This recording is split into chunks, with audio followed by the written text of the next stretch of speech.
잠기지 없었더니 그 빛나는 영광 나타나 온 세상 빛이었네. 영광 영광의 주, 영광 영광의 주, 밝은 금인 내게 비추었네. 영광 영광의 주, 영광 영광의 주, 이 세상의 빛은 오직 주 예수님. 오늘 우리에게 주신 하나님 말씀은 마가복음 1장 21절에서 28절까지의 말씀입니다. 우리 함께 읽겠습니다. 시작. 그들은 가버나움으로 들어갔다. 예수께서 안식일에 곧바로 회당에 들어가서 가르치셨는데 사람들은 그의 가르침에 놀랐다. 예수께서 율법 학자들과는 달리 권위 있게 가르치셨기 때문이다. 그때에 회당에 악한 귀신 들린 사람이 하나 있었는데 그가 큰 소리로 이렇게 말하였다. 나사렛 사람 예수님, 왜 우리를 간섭하려 하십니까? 우리를 없애려고 오셨습니까? 나는 당신이 누구인지 압니다. 하나님께서 보내신 거룩한 분입니다. 예수께서 그를 꾸짖어 말씀하셨다. 입을 다물고 이 사람에게서 나가라. 그러자 악한 귀신은 그에게 경련을 일으켜 놓고서 큰 소리를 지르며 떠나갔다. 사람들이 모두 놀라서 이게 어찌 된 일이냐? 권위 있는 새로운 가르침이다. 그가 악한 귀신들에게 명하시니 그들도 복종하는구나 하면서 서로 물었다. 그리하여 예수의 소문이 곧 갈릴리 주위에 온 지역에 두루 퍼졌다. 아멘. 오늘 읽은 말씀에 보면 예수님이 악한 귀신 들린 사람과 대화하는 장면이 나오죠. 제가 23절과 24절을 다시 읽겠습니다. 그때에 회당에 악한 귀신 들린 사람이 하나 있었는데 그가 큰 소리로 이렇게 말하였다. 나사렛 사람 예수님, 왜 우리를 간섭하려 하십니까? 우리를 없애려고 오셨습니까? 나는 당신이 누구인지 압니다. 하나님께서 보내신 거룩한 분입니다. 여기서 악한 귀신은 더러운 귀신이라고 번역할 수도 있는데 아무튼 이 악하고 더러운 귀신이 좀 예수님의 등장을 못마땅하게 여기는 그 불편한 마음을 표현하고 있는 말씀이었죠. 근데 여러분, 성경에서 이렇게 귀신에 대한 이야기가 있다고 하면 여러분이 어떤 생각이 드나요? 30대인 저는 귀신이라는 단어를 들으면 하얀 소복을 입고 한쪽 입 옆으로 피를 막 흘리고 있는 귀신이 생각나거든요. 어렸을 때 전설의 고향이라고 되게 유명한 드라마가 아주 인기였는데 그거 보고 자라서 그런지 귀신 하면 딱 그런 이미지가 생각이 나요. 오늘 성경 말씀에 나온 귀신도 하얀 소복을 입고 피를 흘리고 있는 그런 귀신이었을까요? 또 어떤 사람들은 지금 시대가 어느 시대인데 얼마나 과학이 발달했는데 무슨 귀신 같은 얘기를 하고 있어. 그런 게 어딨냐? 뭐 이런 반응을 하는 사람들도 있을 것 같아요. 이 대목에서 우리가 두 가지 정도 간단히 짚고 넘어갈 게 있겠는데요. 우선 여러분이 잘 아는 것처럼 예수님이 사신 시대는 약 2000년 전이잖아요. 그러니까 저와 여러분이 현대인으로서 가지고 있는 어떤 과학적인 관념, 의학적인 상식 자체가 없는 시대, 그런 시대를 예수님이 사셨어요. 그래서 당시 사람들은 현대적인 의미의 정신병이라는 개념 자체를 잘 알지 못했던 그런 시대였기 때문에 정신병에 걸린 사람을 귀신 들렸다고 말했을 수도 있어요. 그러니까 우리가 지금 봤을 때는 정신병인데 그 당시 사람들은 이게 뭐지? 귀신 들렸나? 귀신 들렸구나 이렇게 판단을 했다는 거죠. 그리고 이건 좀 다른 얘기인데 저는 개인적으로 과학과 의학에 대한 것을 신뢰하고 또 존중을 하는데 그럼에도 불구하고 우리의 삶이라는 게 그렇게 과학과 의학으로만 다 설명되는 건 아닌 것 같아요. 과학이 틀렸다는 얘기도 아니고 의학이 틀렸다는 게 아니고 그것만으로는 다 설명되지 않는 우리 삶의 어떤 신비라고 해야 될까요? 그런 차원에서 오늘 말씀을 생각해 보면 이 귀신이라는 말이 그렇게 예전에 지식이 없던 시대, 과학적이지 못하던 시대에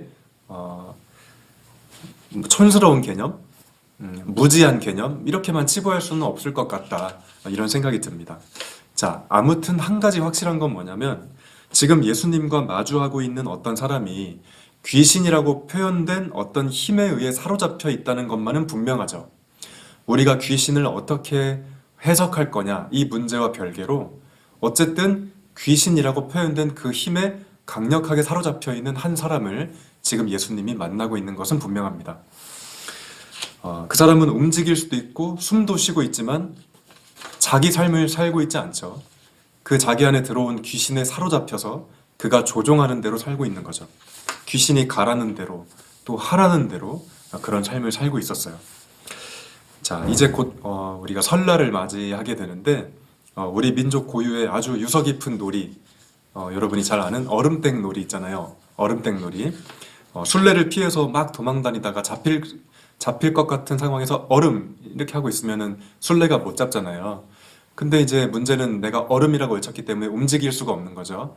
다른 친구가 와서 나를 터치하면서 땡 이렇게 해줘야 내가 그때 비로소 움직일 수가 있잖아요.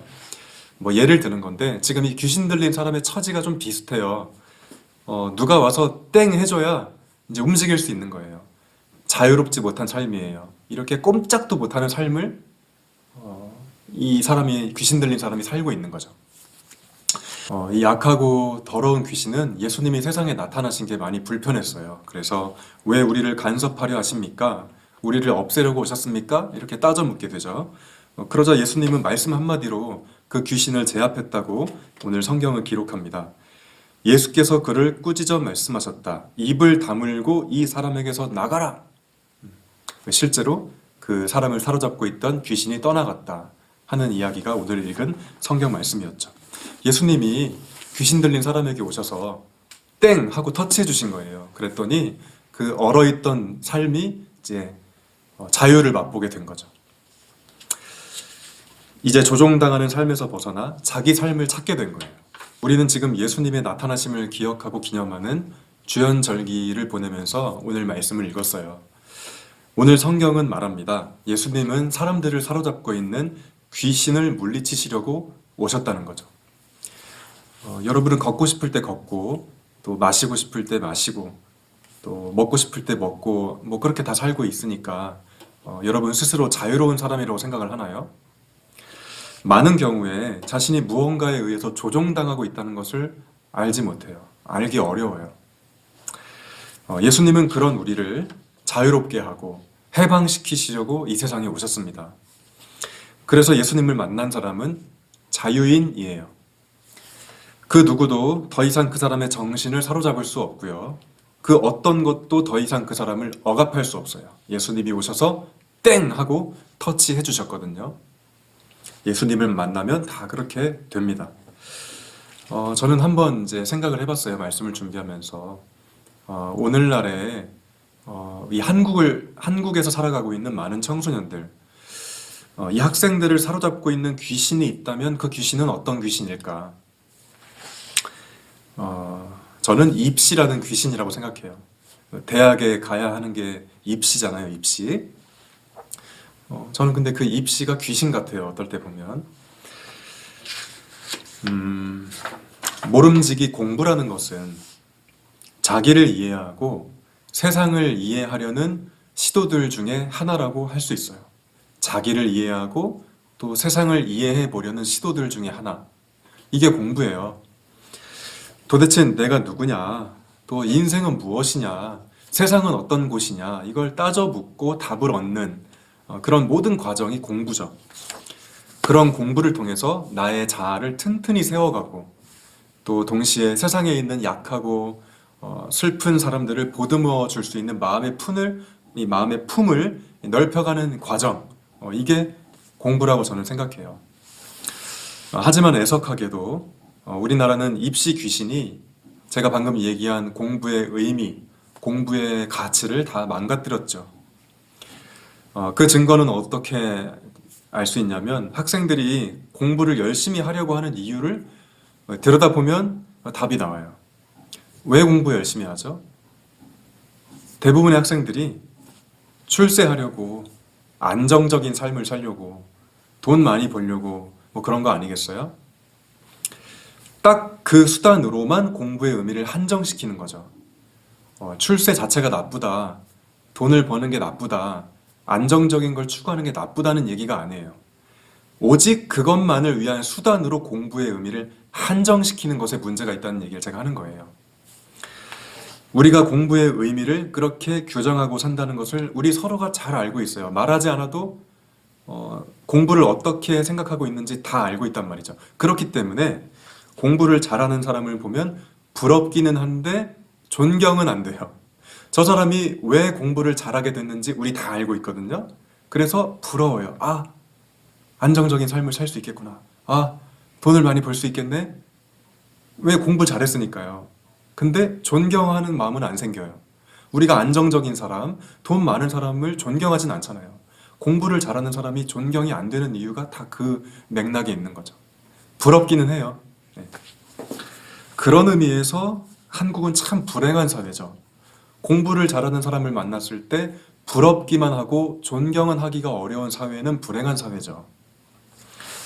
정말 많은 학생들이 열심히 공부하지만 도대체 자기가 누구인지, 세상의 고통이 무엇인지 생각할 기회를 주는 공부는 아니라는 의미에서 입시 문제는 귀신과 같아요. 귀신. 학생들 속에 들어가서 그 입시 귀신이 들어가서 정신을 지배해버려요. 숨도 쉬고 배고플 때 먹기도 하고 자기 삶을 사는 것 같지만 사실은 지배받고 있는 거, 조종당하고 있는 거 잘 알기 어렵죠. 자기 뇌를 사용해서 답을 풀고 자기 손가락 근육을 이용해서 문제를 내가 풀고 있지만 자기 삶이 아니에요. 입시 귀신이 시키는 대로 출세와 번영을 보장하는 그 점수라는 것을 향해 달려가도록 조종당하고 있어요. 그러니까 아무리 공부 잘하고 돈 많은 사람이라도 내면이 황폐하고 행복하지 않고 단순히 공부 잘했다는 이유로 남에게 존경받기 어려운 것 아니겠습니까? 예수님이 세상에 나타나신 이유는 입시 귀신에게 사로잡혀 살아가는 사람들에게 오셔서 땡! 이렇게 터치해 주시려고 나타나신 거예요. 앞으로는 그런 식으로 공부하지 말아라. 귀신에게 조종당하는 거 모르겠니? 이제부터는 나와 함께 진짜 제대로 된 공부를 해보자. 한 번밖에 못 사는 삶인데 내가 누구인지 알고 다른 사람들은 왜 그렇게 살아가는지 보면서 함께 더불어 살아갈 수 있는 세상을 꿈꿔보는 그런 의미에서 공부 한번 제대로 해보자. 예수님은 그래서 이 세상에 나타나신 거죠. 말씀을 마쳤는데요. 혹시 이 영상을 같이 보신 어른들, 부모님이 계시다면 이런 좀 불편한 질문을 하실 수 있어요. 아, 전사님 참 좋은 얘기 많이 하시는데 그러다가 우리 아들, 딸 인생 책임질 거예요? 이렇게까지는 말씀 안 하시겠지만 마음이 좀 불편하신 분이 있을 수 있잖아요. 아, 입시는 현실 아니냐. 맞아요. 입시는 현실이고 저도 앞으로 제 아들에게 아주 현실적인 의미에서 공부를 시키긴 하겠죠. 그 말씀이 다 일리가 있고 비현실적이고 뜬구름만 우리가 잡자는 얘기는 분명 아닙니다. 이제 그럼에도 불구하고 이런 말씀을 드리고 싶어요. 종교, 우리 기독교가 종교잖아요. 이 종교마저 현실만 따지면 가령 하나님 좋은 대학 가게 해주세요. 우리 이번에 우리 아들 길을 열어주세요. 이렇게만 우리가 얘기하는 그런 의미로 종교 생활을 우리가 한다면 이 현실은 누가 바꾸죠? 교회 안 다니는 사람들도 그런 정도의 생각은 다 하거든요. 그래서 제가 이런 설교를 하는 거죠. 모름지기 종교의 역할은 이 종교인의 역할은 제가 종교인이잖아요. 설교자고요. 이런 사람의 역할은 현실을 넘어서 끝없이 이상을 추구할 수 있도록 사람들을 일깨우는 일, 그 일을 하라고 제가 종교인으로, 목회자로, 설교자로 부름 받았기 때문에 조금 불편할 수 있는 이야기지만 이런 설교를 한다는 것, 그리고 우리 종교인들이, 특별히 기독교인들이 이런 생각을 할 때 비로소 세상은 바뀔 거라는 것, 그런 이야기를 하는 거죠.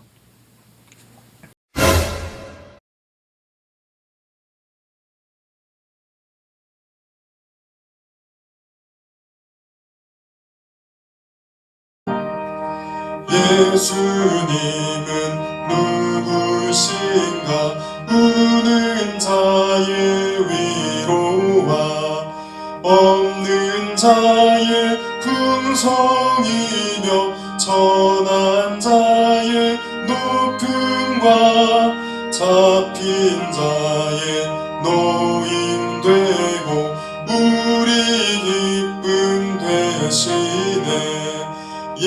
예수님은 누구신가?